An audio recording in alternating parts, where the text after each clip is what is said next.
again, here with more reviews for you. Oh my god. Yeah, they're gonna crack open. But anyway, I know I've been very busy. I've been very busy. Haven't been able to upload. Because you know what? School! Okay? School. School. That's all I gotta say. It's just school. It's always going to be school. If you just think like, oh, why is she uploading this week? School. And if it's like break, like spring break, Christmas break, out of town. That's pretty much all I had to say. That's pretty much all I had to say. But enough of that. And let's just get started. Because I'm on a tight schedule right now because of school. Anyway, let's just get on this right now. And I'm going to be doing a special thing, actually. I'm sorry, I'm just trying to get these ready. I'm going to be doing a special thing, actually, because I'm leading up to this week being the whole Equestria Girls, whatever. Equestria Girls reviews and the reaction to the movie, which I actually did when it was actually leaked, because I will not be here when it finally comes to Netflix. I will actually be in Dallas vlogging about buttery food. So yeah, I'm just gonna be doing that. I've seen the movie already. I already did a reaction to it, and I will probably get the review out as well before or after the actual reaction. I have no idea, but regardless, I'm here to review all Equestria Girls movies 1 to 4. Here we go. And the first one we're going to start with is, of course, the first one, My Little Pony Equestria Girls. Now, I've been part of the Brony community for as long as, God, I can't even remember. It was the summer of 2012. So I've been a part of this community for a very long time. And while I haven't been to any conventions or anything like that, I personally do watch the show and I find it good. Of course, I can denounce what is good and bad about the show, and I don't always have to choose a bunch of fan favorite characters, or background characters at least. And I take criticism toward both, you know, the show and the community, but I also can tell that this is still a community that has, you know, problems, but it also has its fair share of good to it as well. And I would say that when people first reacted to this particular Equestria Girls movie, the first one, and when it was first announced and people were already asking for humanized ponies, people were already asking, oh, please do the humanized ponies, I want to see humanized ponies, and then you finally got them. It's like, oh, screw these humanized ponies, they were not good, they ruined my canon, and waifu stealers and everything like that. And people were just going on and on and on and on. It's like, you brought this on yourselves, guys. You brought this on yourselves, and remember, Hasbro's a toy company. They still want to make that money. So, I mean, for me personally, looking at the movie, watching it, because I didn't actually know that Equestria Girls actually existed until Bronies React actually did like a reaction to it. It's like, oh, let me actually check out this movie for myself and get my own interpretation of it, because I enjoyed their interpretation of all the reactors reacting to it. So I watched it for myself, and what I got out of it was something that wasn't good. It wasn't like exceeding like even the best of MLP. I mean, it wasn't. I'll just tell you right now that it's probably one of the weakest things that MLP has done. But in terms of the worst thing, no. After the 3 seasons that I had to catch up on, no, it's not.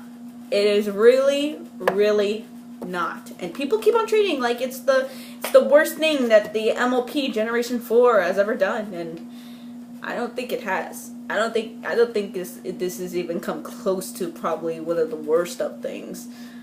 Because, well, I would say that it is like somewhat, if I were to put a top 10, probably Equestria Girls, if it was an episode, I would probably, well, it is kind of an episode, it's like an hour and a half episode, but pretty much, but it's considered, I mean, people consider it non-canon. For me, I think it's kind of a loosely based thing, but either way, looking at this and considering it, oh, this is the worst thing to happen, well, no, it's really not, and I'll tell you why it's not. So pretty much the story of this first amazing thing that Hasbro did, I mean, DHX did, I shouldn't say Hasbro because this is DHX, is that Twilight in the last season 3 finale became a princess, and this is following that tactic where Twilight has to go to the human world to save her princess title, pretty much. And, oh crap, I just dropped it on the floor. So that's pretty much it, and we get, the humanized main 6, we get a new character called Sunset Shimmer, and we get pretty much a new environment based around, the whole Equestria, humanized Equestria. That's pretty much all I have to say, except in high school, pretty much. And I would say that there are very, very major flaws. First of all, the pacing in it is very, very jagged, and that's one of my main problems, my major problems with animated films or animated TV or anything that is just entertainment in general. If it's not well paced, then I'm really taken out of it. I'm really taken out of something that is not all that well paced, unless you can distract me with something else, like characters or environments or etc. like that. And in this world, the world that they created for the humanized version of Equestria, pretty much, of it being set in a high school, people were like, oh, high school drama, I don't want to see high school drama. And to be honest, I don't mind a high school setting when it's not being played realistically. I obviously, like, I'm in high school right now, and high school, how high school is sometimes. I mean, sometimes it's great for some people, other times it's like, meh. But treating high school as a non-realistic way, as a way that is kind of, in a sense, a little bit more of a human version of it, but still in its own type of nonsensical way. I really did like that. I really did like that this wasn't the normal high school setting. I liked that, people did not pay that much attention. Because really, I don't really care if somebody says, oh, look, get on your phone and stuff like that when magical stuff is happening and stuff like that, or people are running or stuff like that, or teenagers won't do what teenagers do. Yeah, it's a G-rated film about high school. Go back to the other G-rated films about high school and see how flanterized those movies are. I mean, go back to High School Musical. Go back to, stuff where it just didn't make much sense, but we enjoyed that it didn't make that much sense. So I don't really mind that, but the pacing in general is what kind of kept me a little bit out of it. The characters in their humanized versions are, I've heard of this before, they're teenage versions of the characters from My Little Pony. And I would say, yeah, they are. They really are. And I would kind of give that a little bit of a pass because they are just teenage versions of themselves, but I still want them to be fleshed out instead of not just continuing on one basic trait of themselves. I wanted them to do that, and to me, like, you automatically know who these people are because we've been following them for 3 seasons already. So really, there's no interest in introducing the characters even to someone who hasn't watched the show, because you're automatically going to. In fact, why would you be watching? Like, I could see this, like, being a movie that someone hasn't watched the original G4 setting yet, but it's not going to stand out it's not going to stand out away from its former predecessor of 3 seasons per se. It's not going to stand out because people want to know more. People want to still know about these characters, and from what I've actually seen from this, they don't really stand out besides like one trait, pretty much one trait of their actual character, and it's just like kind of a one-note deal. And let's just get to the point. Let's just get to my waifu already. Let's just get to this right now. Let's just get to this girl right here. People keep on complaining about this girl and how she is like a very, very horrible villain.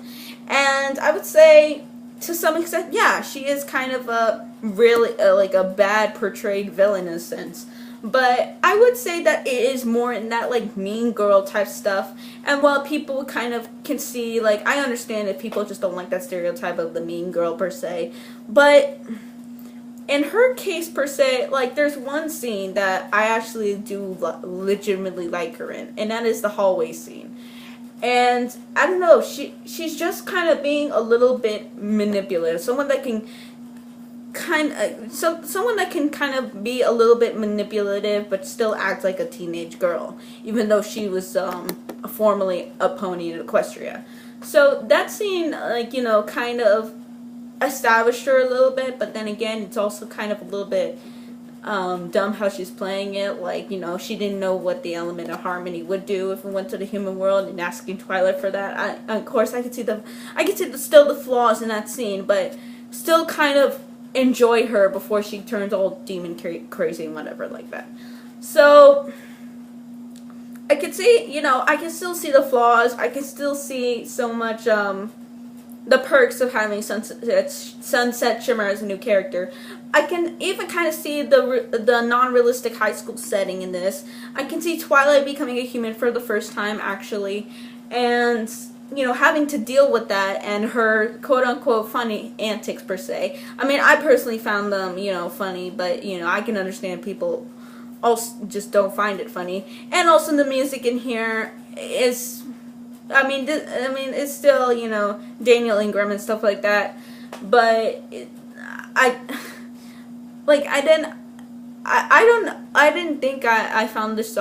didn't find the songs very, you know, amusing per se. I mean, everybody talks about that cafeteria song and how catchy it is and stuff like that, but I've heard much catchier songs now that the series has gone for 6 seasons so far. I've heard much catchier songs than that.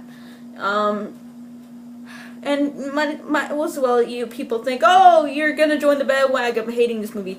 I don't, because I find this movie okay, and the only reason I find this movie okay is because of one thing, Twilight's interaction with the other Humane 6, and also the type of environment that this plays off of, that it is not a realistic high school setting, and I do like that. So with all of these flaws, like, do I consider everything about this movie being bad? No, the animation is still good. I got some enjoyment out of the Twilight being human. I got some enjoyment out of the high school environment. I at least got some enjoyment out of this. I don't downright hate this movie. I don't go into MLP looking for plot holes. I just go in there just to have a fun time, and really, I got out of it having a semi-fun time. I mean, it's not great, it's not even good, but I still find it a lot more better than the worst of MLP. And that's why I'm going to give it about, that's just gonna be hard, but I only got a couple seconds, I'm going to give this about 6. I'm gonna give it about 6. So, thank you guys for watching, and as always, JC Animation Critic out, and I will see you guys later to review the next movies. So, see you guys later. Take care.